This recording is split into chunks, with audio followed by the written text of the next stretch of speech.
that I could stay in this moment forever, so I can hold you in my arms. I will carry you on my shoulders as long as I'm able. Scare the monsters under your bed, deep in the biting.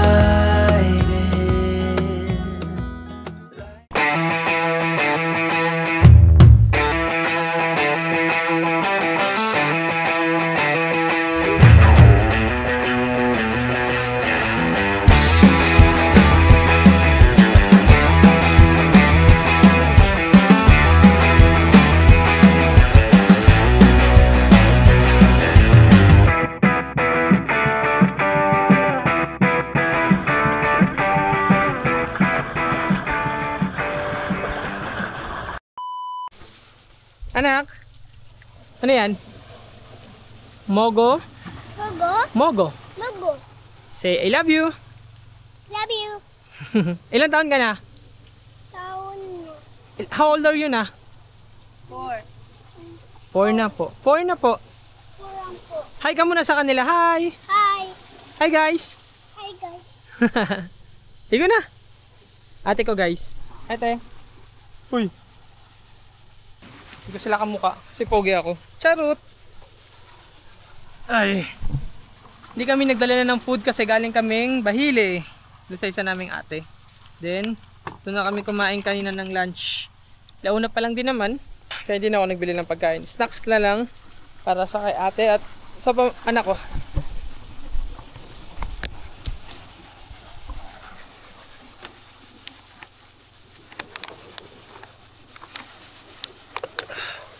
The best.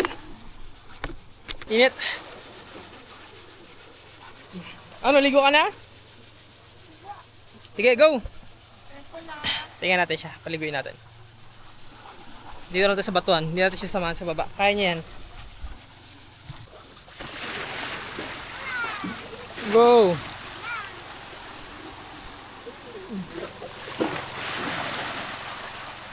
Sige na, ligo na. Doon ka sa unan. Doon pa, lakad pa. Dito anak, doon. Sige na. Dig. Yay! Inaangat ko lang guys yung video kasi hindi natin pwede pakita yung kanyang private part.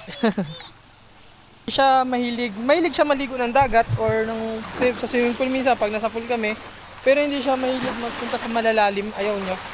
Hindi niya trip. Siguro bata pa rin naman, kagaya rin ako nung bata pa ako eh. Nag-iiwas din ako sa mga medyo malalim kasi may history ako na nalunod ako nung bata pa ako. Dito sa Irawan, dati kasi ano yun, parang dam tapos mayroong tubig na malakas na naghihigop, parang ganun. Yun, nalunod ako, nasa gitna ako ng kuya ko. Kung hindi, wala na si JDTV.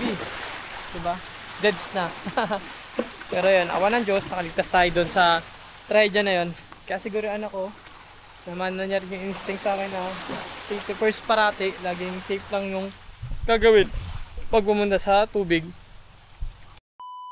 So yun guys, maligo na tayo dito sa beach. For sure mag-i-enjoy tayo kasi ito talagang maganda rin naman dito. Doon naman sa unan, feeling ko hindi naman sobrang lakas ng alon, okay lang doon, kaya okay lang maligo or magsisid. Ito yung pag-snorkeling natin. Sheesh! Namiss ko maligo ng dagat. Sinakaraan yung pag-vlog natin. Talilop talaga yung plano ko dun. Yung pagligo naman ng dagat, hindi natin priority. Pero ngayon, ito, priority ko dito is makaligo, makapag ano. Ay nga pala, yung nire-request nyo sa akin ligo challenge ulit. Baka gawin natin yon kasi most requested. Nabulol na ako. Diba, daming may gusto nun. At the same time, gusto nyo rin talagang gawin ko yun ulit. Baka magawa tayo ng video na yun, ipapublic natin. Pero yung post talaga natin nun, isa nasa private. Pero magawa tayo ng isa lang para sa iba. Kaya sa mga gusto mag-subscribe sa aking YouTube channel o sa aking subscription, subscribe lang kayo. And sa mga hindi pa po nakapag-subscribe sa aking YouTube channel, please subscribe my YouTube channel. And click the notification bell para updated kayo sa mga bagong video na ginagawa ko kagaya nito at marami pang iba. Putin na natin to then. Let's G! Swimming time!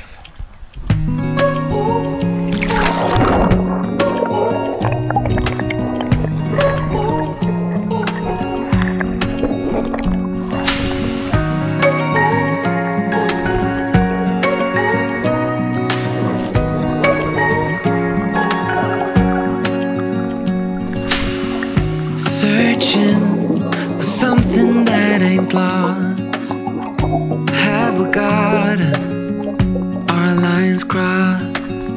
We're wasting time on stuff that doesn't really matter, while wishing for something better. I try to fix things that weren't broken, misunderstandings and words unspoken. We fall apart and I won't dare to say, do you feel the same way? Maybe you don't wanna know, but you don't see what you have in front of you. Or maybe I'm not enough for you. So yun guys, napansin ko lang dito ako sa Bahura, kaya medyo mataas tayo. Napansin ko lang yung ano dito, yung ano ngayon, yung corals, ay yung dagat. Nagkakaroon ng mga corals na magaganda. Amat-amat na siya nagkakaroon ng buhay. Pag magkataon to, pag tumagal pa to, tapos hindi masyadong nagagalaw ng tao or pinupuntahan, di inahawakan. Sana naman po, pag pumunta kayo ng beach or ng ano, huwag nyo pong hawakan yung mga corals kasi ano po, hindi ko ma-explain, pero mas magandang hindi siya hinahawakan para sa natural habitat ko lang naman. At the same time, para mas dumami pa sila at gumanda. Ang ganda ng mga corals, to be honest. Panalo. May mga corals na dito sa gilid-gilid, no? Talaga pag pumunta ka dito, mag-i-enjoy mo ka na. Pag tumagal pa yan, mga ilang taon makalipas, dadami yan. Sobrang ganda na dito mag-dive. Diba? Quality na. Sana pangalagaan at ingatan pa rin natin dito sa Nagtabon yung ganda ng lugar na to. Tapos in the same time, magkaroon ng corals na ganda. Kasi usually, pinupunta naman dito is yung beach, white sand, napakaganda. Meron ditong batuhan, pinupunta ng mga tao, mga kabataan dyan, nagpa-photoshoot kung anong ginagawa. Kung medyo malakas yung tubig. Kaya pasingat lang pag gantong, may current kasi may higop din. Ingat lang. Pero napaka-panalo dito guys, quality. Solid. Tapos yung mga corals nakikita, tara punta tayo sa ilalim ulit. Natutuwa ako. Feeling sana hindi naman tayo mapahamak dito. Hindi tayo higupin ng malakas na ano. Pero may mga corals na oh. Tuwang-tuwa ako. Tara. Waste my time. No, I don't wanna waste my time. No, I don't wanna waste my time. So yun guys, medyo yung alon medyo lumalakas na. Hinihigop na tayo papunta sa gilid, baka ihampas tayo sa bato. Goods na to, pansamantala doon na tayo maligo sa gilid kasama yung anak ko. Tara, punta tayo doon. Pero ang ganda ng mga corals dito. Kahit pa paano nagkakaroon na ng buhay, di ba? Pag tumagal pa, mas magiging maganda pa yan. A few moments later. So yun guys, ngayon lang kami nakapagbanding ulit ng anak ko, or ngayon ko lang siya sinama sa vlog. Kasi ngayon lang nagkaroon ng time talaga. Kasi nga na-busy rin ba. At the same time, pag gusto nyo palang pumunta ng Puerto Princesa City, kung gusto nyo mag-rent ng car, meron tayong may offer. Meron tayong rent a car, then motor rental. Pwede ko nyo po akong i-contact kung gusto nyo mag-upa ng sasakyan. At the same time, kung gusto nyo ng driver, pwede rin po akong i-hire. Pwede rin po akong i-hire bilang isang tour guide. Anak! Leyan! Halika! Yan, bihira na talaga kami banding ng anak ko. Itong anak ko, maputnan siya, moreno. Pumuputi kapag hindi masyadong lumalabas. Grabe laro niya doon, no? Yung ate ko naman, kahit paano, sinamahan kami dito. Nakatuwa lang. Diba? Ganda ng dagat dito, guys. Hi! Ayun, ngayon lang ulit nakabalik dito. Sarap sa pakiramdam. Panalo. Hoy, halika dito! Dito ka maligo!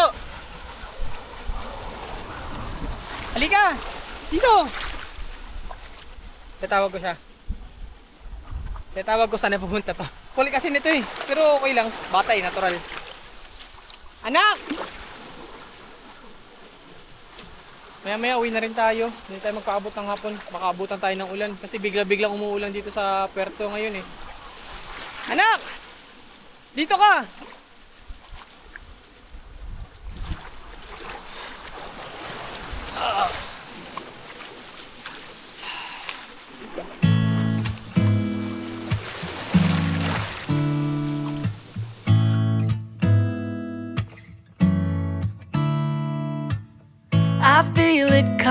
moment I feel it taking control. It's the hurt I imagine from us to nothing.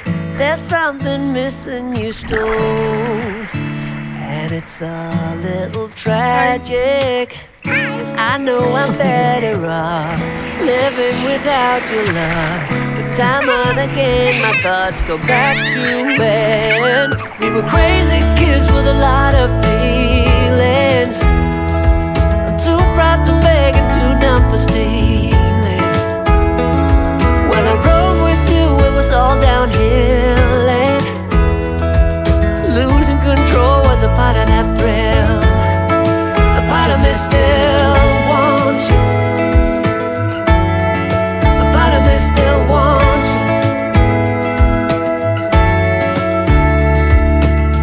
I've got my own place, an extra toothbrush as well, for someone you don't know of. But these are long days, and even though you can tell, there's something I can't get over.